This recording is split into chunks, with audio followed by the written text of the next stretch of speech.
So just a couple of comments. This is our second year, and I'm so thankful, just to see all of you. And a lot has happened in this year. I just want to go over a couple of things because I think in the speed of life we forget how much can happen in a year. So 114, which started as an idea when I was running once.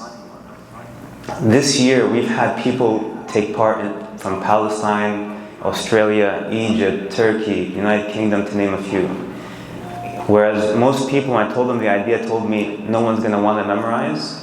This year we'll close out around 500 people globally, inshallah. And this is when everyone told me drop the memorization. No one wants to memorize. So alhamdulillah. So this is the flagship race in New Jersey, our first race. Inshallah will continue being our race here in New Jersey. There'll be another race in Maryland in October. So we're launching a new race in October, inshallah, with hopes and plans to launch full-blown races in Istanbul and in Egypt as well. We've also, for whoever's on the WhatsApp group and hasn't completely muted us, built a wonderful community who supports each other. And I did my race on Thursday, and I flew here yesterday. And halfway through, in one of my lowest points, and it really was a low point because Istanbul's really hot, someone called me from the WhatsApp group, and he just read me half a juz of Qur'an while I was running.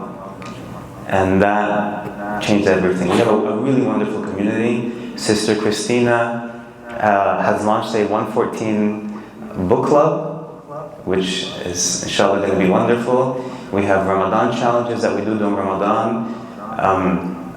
And we also have established local weekly meetups here in Patterson, but also we're starting one in Turkey as well. We're also starting to sell merchandise. Sister Eleanor Buthaina is our chief merchandise officer. You're going to see a lot of things that she's designed tomorrow, inshallah.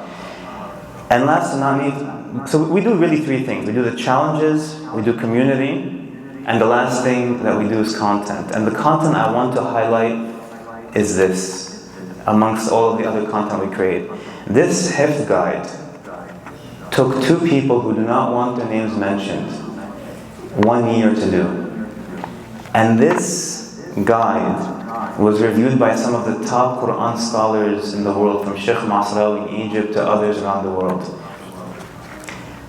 It used to be something like 30 pages, and they condensed it down to just a couple of pages. It really is, in my opinion, one of the best hifz guides I've ever seen, if not the best hifz guide. After your tasmiyah, inshallah, you'll receive a copy of this. So this is our second year. A couple of things. I have to thank a couple of people. First, of course, alhamdulillah, Allah has given us this opportunity to serve Him in this way, in this unique way. I'm hoping, وَلَئِنْ شَكَرْتُمْ لَزِيدَنَّكُمْ, that Allah gives us from al-mazid, inshallah. So we start by thanking Allah, alhamdulillah. Such a unique opportunity to be able to serve this ummah in this unique way. Our mashayikh, I know Sheikh Shadi is on his way, Sheikh Yasser, Sheikh Islam, our guests, also our sponsors who are on the back of the t-shirts you're going to get.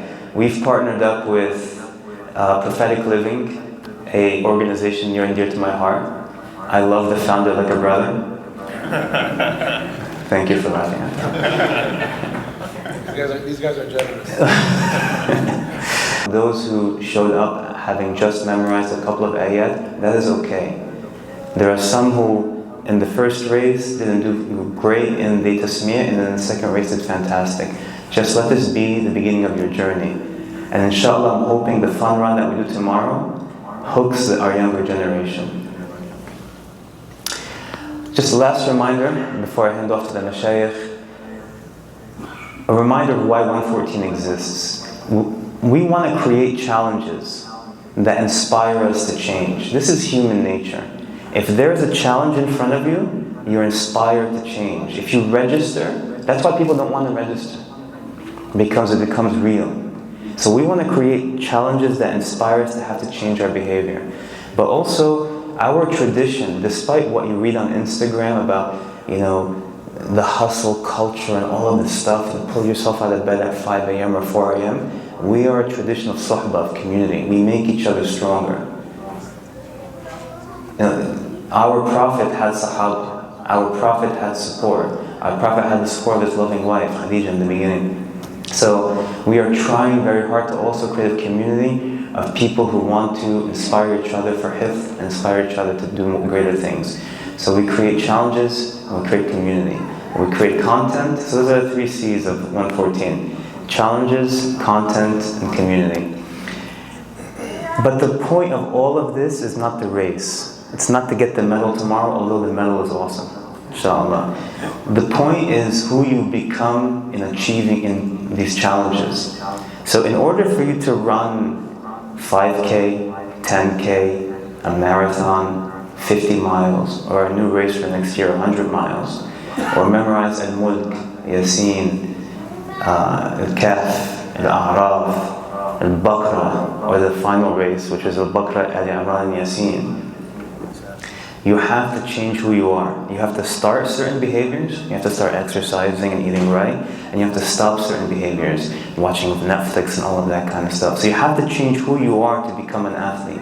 And you have to change who you are to memorize the Qur'an. You cannot look at certain things if you plan on looking at the Qur'an later. You have to be consistent. You have to have someone to help you memorize. You have to fill your house with Qur'an. So you don't just get to memorize the Qur'an. You have to change who you are to be able to memorize the Qur'an. And so that's the point. The point is not the challenges. The point is creating challenges so we can change who we are. I remember, and Islam will remember, and Yasir, when we were younger, it was all about being like Mike.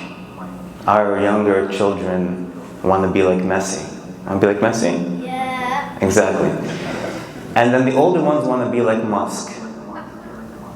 These are our new... I want to be like Messi. When we were growing up, it was be like Mike. You want to be like Messi, and some of us want to be like Musk. But very few of us truly want to be like Muhammad. And this is what I think about. I'll give you an example. On Thursday, I ran 50 miles. Sounds impressive, right? I ran 50 miles, and people have been telling me, wow, you ran 50 miles, and then you flew here, all this kind of stuff. I'm so special. Sayyidina Muhammad ran, by the way, I was wearing $200 sneakers when I ran. My daughter had ice cold Coca-Colas for me waiting every half an hour. That's the conditions I did my 50 miles. To protect the Qur'an, Sayyidina Muhammad went from Mecca to Medina over 200 miles in the blazing heat, while people were trying to kill him. Not wearing hokas, wearing sandals. That's just one little nugget of Sayyidina Muhammad. So forget Messi, forget Musk. Sayyidina Muhammad, we want to be like Sayyidina Muhammad. And this is one of the primary things we're trying to do. We're trying to get closer to Allah by emulating Sayyidina Muhammad.